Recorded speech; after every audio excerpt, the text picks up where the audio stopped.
I mean, there's this weird relationship that the British elites have always had, both to Judaism and to Islam. And I think the explanation for that is that they, for one, amongst the British elite, have always had some that were Arab files, and then they've had some that leaned more towards Judaism, and that's because the Rothschilds obviously have played a key role in the British power structure. Obviously, they're the big power behind Zionism and the formation of the modern nation state of Israel.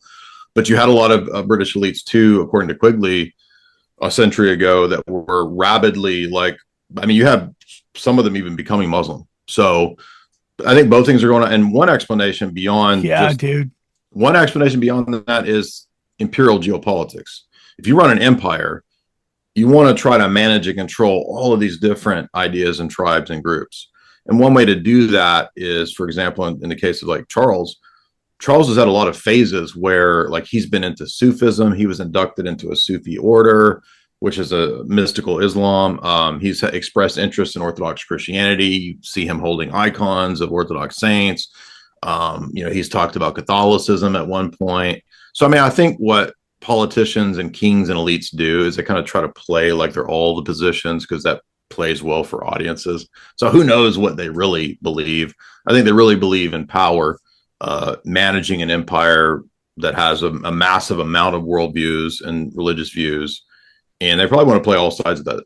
You know what I mean? And if you go back to the beginning of British intelligence doing a lot of these operations to control the Middle East, for example, St. John Philby, he's the father of Kim Philby, who's the most famous British turncoat who became a Soviet. This is the famous Cambridge spy ring. They made that movie with Gary Oldman, Tinker Tailor Soldier Spy. That's loosely based on the famous Cambridge spy ring. They were all Skittles men that were compromised by the KGB, and they ended up going to Russia during the Soviet period. That's so crazy. They defected from England. But Kim Philby was the son of the most famous earlier generation British spy, St. John Philby, who basically went to the Middle East, became a sheikh. And now, did he really believe Islam, or was he doing this for British intelligence? I mean, he's a known British intelligence operative, right? But he goes and basically sets up Saudi Arabia. So where we get Saudi Arabia today is the British imperial espionage machinations of St. John Philby, who becomes Sheikh. Let me see what his name was. Sheikh Abdullah something. So he converted out of Anglicanism or whatever and becomes a Muslim sheikh. But this is where you get the British, the Saudi kingdom today. Now there's a movie. It is so crazy, bro. Have you seen? So crazy. Isn't that wild? Have you ever seen the movie Lawrence of Arabia? Yeah. Yeah, that guy, right? So Peter O'Toole's playing T.E. Lawrence, who's another a gay British spy dude who goes and he does the same thing as St. John Philby. He's just basically carving up the Middle East, taking all these tribes and turning them into British created nation states to rule. Now, eventually, obviously, the British Empire wanes and kind of dies out. Then you get the Pax Americana taking over. America just kind of basically takes over the same model, and then working together with British spies. They still kind of run this giant former British Empire, but these are the guys that set this up. You watch movies like Lawrence of Arabia and you see that. Basically, this British spy converts to Islam and just basically takes over Saudi Arabia. That is so crazy to me. Well, they set it up. They're basically like, look, you guys are all warring tribes. Let's put you into, these kingdoms and you'll be colonies, I guess, of the British Empire.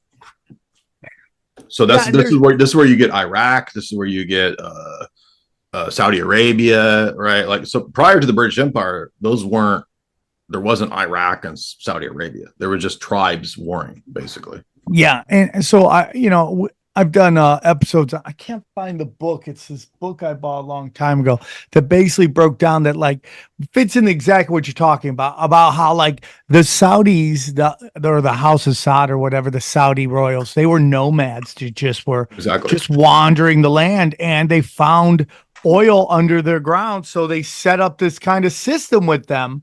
And it was listen, we'll set up the whole way to extract extract your oil, you just have to agree to a couple things. First of all, is a like a 60-year fixed deposit into our banks, and you have to Yes. invest your money in America, and all that was done. And then they used all that Saudi money to basically give it to third world countries in loans that they could never ever pay off. And when they faulted on the loans, they basically screwed the Saudis. And to this day, I think that's why one, you have to go to Islam. I mean, the whole thing about Islam is go dance around a black cube, which to me is absolutely insanity. And it's why Saudi Arabia plays ball with Israel so much, because they're Yes.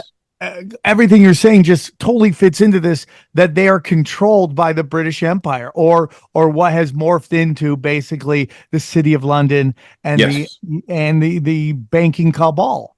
And it totally Exactly. fits in. It's like all this, and that's why he's totally playing ball, because they're captured. And when you look at like America pumping, we produce more oil than Saudi Arabia. Why do we need Saudi oil? We don't actually need that. Kissinger set it up so that we would be Yeah. reliant on them. Yeah. Exactly. Yeah, When's it's that crazy. and you guys said it was a contract. When is it over? Is it over? Did they re-sign or?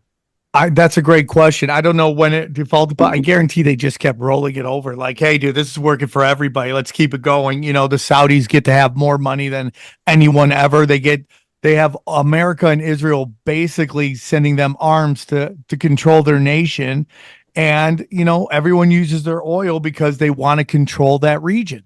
So And- just totally, And they had already figured out, like back in like 1917, wait a minute, there's probably oil right in these places. That's part of the reason why some of these spies are going there, right? So Britain's not just interested in like controlling the land. Obviously they are, and dividing it up and running it in an empire. But there's a book that I just bought. I haven't read it yet, but it's going to line up, I think, with a lot of the research I've been doing. That it's called Black Gold Spies, which is that probably T.E. Lawrence and St. John Philby are also there as really like oil scouts. I mean, spies are not just spying for the government to, run assassinations or black ops or whatever. They're spying out for resources to take. And so it makes perfect sense. I'll just read. This is just public information. Wikipedia says in 1917, St. John Philby was sent to the interior of the Arabian Peninsula as the head of a mission to Ibn Saud, the chieftain who professed Wahhabism. Keep that in mind. The movement within Sunni Islam, the bitter enemy of Hussein bin Ali, the Sharif of Mecca, who led the Hashemites in the Arab Revolt. Now, they were both contending to be king of the Arabs at this time. And the reason for that, the British wanted this to occur with Ibn Saud because they were going to set up the Saudis, who would then run and control Mecca. If the British Empire could control Mecca, that'd be huge. That's what they were after, as well as, wait a minute, there's probably oil in these places too. So they're black gold spies, as well as being religious operators or religious engineers, religious spies. So this is key. Why? Because this is where you get Wahhabism, which is this movement to revive what we call Atharism or Salafi Islam. And so a lot of the people that I end up debating, they're part of what's called Salafi radical Islam. This is like Jake, Daniel Hakikachu, Muhammad Hijab, those guys that you see me debating. They're part of that school of radical Salafi Islam, which believes in like the straight up hardcore Islamic doctrines. But what I'm getting at is that the modern resurgence of that is intimately tied up with British intelligence, the Muslim Brotherhood. And this is why a lot of people have connected a lot of the recent terror events of the last several decades to these types of groups, right? Muslim Brotherhood, and that doesn't exclude the CIA, right? So like when it comes out that the big 9 event, the 9/11 event, is connected to Saudis, that's because Saudi intelligence goes back to being basically set up by British intelligence. So crazy. And by the way, yes, you're right that there's a close relationship between those and Israeli intelligence too. So is your belief that because I always had this debate, do you think there's and I have Muslim friends, do you think there's moderate Islam?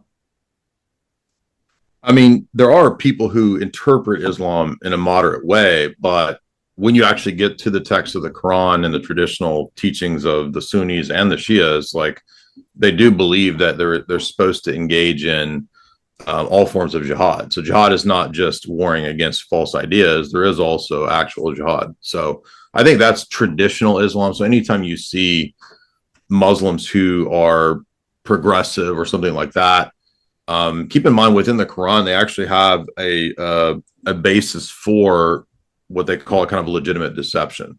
So they believe that when they're in the minority, it's legitimate for them to deceive. So they can actually pretend to be your friend.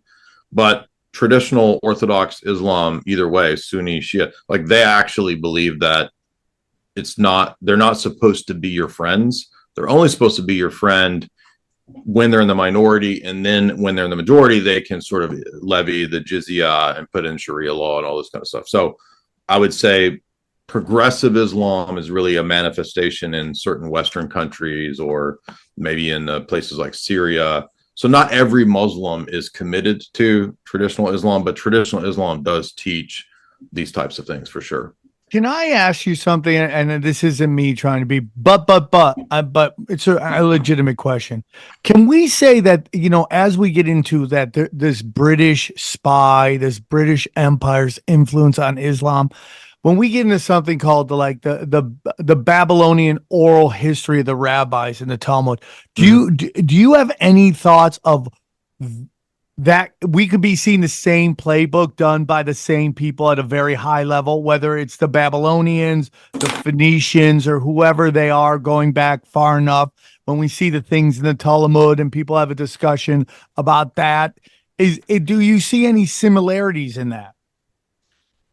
Probably similarities in terms of modes and methods of control and manipulation. For example, Muhammad seems to have thought that he was legitimately going to be like a new manifestation of a Jewish and Christian prophet or figure like that. So what he did was he seems to have combined elements of the Old Testament Bible, the New Testament teachings of Christ and the apostles to a minor degree, and rabbinic and Talmudic teachings. So there's actually multiple places within the Quran that are derived from the Talmud earlier to Muhammad.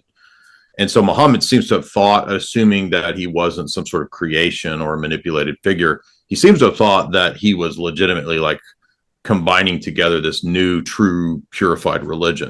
I mean, I think he was crazy, but if that thesis is not correct, then he was perhaps like maybe a circle of like warlords who saw a way to pick and choose from these religions to create a situation where a very crafty, cunning caliph or leader can utilize Islam in whatever way that he needs. Does that make sense? Like you have medieval caliphs who can say stuff like, Christians are the people of the book, Jews are the people of the book with us.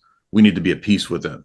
But then when they also need to flip the script, they can say, well, the book, the Prophet Muhammad tells us that when the time is necessary, we can just attack and kill the Jews and the Christians. You see what it's very useful as a opportunist machine when you need it. That's what I'm trying to say. So could there be like a secret elite in the background? What's interesting is that Shia Islam, which is very different from like the other branches in terms of the structure. So Shia Islam is what's in Iran. Like Shia is very mystical. They have this idea of like a succession of leaders that are kind of like popes to them, like a papal version of Islam. And they also believe in like these hidden imams. So I would say in Shia Islam, there is the possibility of like a secret, mystical, Gnostic inner core group, because they actually kind of believe that. I don't know if they actually have that, but I think that that's possible within Shia Islam. It is so crazy to me that, the implications of like the British Empire basically just completely making up something to control a region. What was before Islam was introduced, do you know what the religion of that area was? It was pagan, just straight up polytheism. And this is like well known. This is admitted that like Now there were some Christians and Jews in Medina at the time, but the predominant religion at Mecca was like this place where they basically would have all the gods. So everybody would come and do like a religious pilgrimage there. They're all pagans. But it's a city where there are also Jews and Christians that lived in the city. They didn't care about Mecca, but the Arab pagans would come to Mecca for whatever reason and just sort of like do their deity's homage in whatever way. It was also kind of a big, economic center too, because it's a place for people to go and trade and so forth. So it wasn't just religious, but yeah, I think it just became a fertile grounds for the evolution of this religion, whatever the real reason for it was. In other words, that's what the stone is. It's like, that's all. It was formerly just a pagan thing. Muhammad says, by the way, now it's pure monotheism. But I mean, it's the same sort of practices of, doing the march around this rock or whatever. It's obviously pagan, is what I'm trying to say. But now it's just, no, it's not pagan. It's Islam. You see what I'm saying? It's like, but the same types of practices like icons and like that, Muslims will say, well, if you're a Christian and you have an icon of Jesus, that's pagan. It's like, well, dude, you're marching around and kissing a rock. What are you talking about? Seriously, like it's a double standard. If that makes sense. It's just so interesting. And if we just study the playbook of this super like elite, like apex predator group, it's just like, they just love to create these mindsets that just clash with each other constantly fighting with each other so that no one can ever come together and agree like, hey dude, we're not each other's enemies. But if you constantly get everything into a religious war, you'll never have peace ever. It's so crazy to me listening to you tell me about how they just went in there and just created this religion and just basically manipulated these people. Well, it's so crazy. So Islam already exists as this very militant type of Arab religion, desert. Before Muhammad? No. I'm saying before British Empire, obviously, right? So what the British did was very effectively at the turn of the century, they developed this new domain called the Orientalists. And this is basically a bunch of academics who were also spies who went and basically mastered these cultures, these Orientalist academics at Oxford, Cambridge, right? These elite British institutions. And this is where you kind of get the modern version of ethnography and spycraft. So today's, CIA people studying cultures, it's really developing out of this British Imperial model of, St. John Philby goes and studies and basically immerses himself in, Arab culture, becomes essentially a sheikh. And then he's like the expert to the British establishment on all things Saudi, right? Same thing with he established the House of Saud. Is that basically what we're saying? Well, to be the kings of that area for the British Empire. Because it was supposed to be there was a war between the Hashemites, who are the rulers of Jordan to this day, right? So if you go to the Kingdom of Jordan, they're the Hashemites, which is another faction of Muslims. They were fighting with the Sauds to be, quote, king of the Arabs.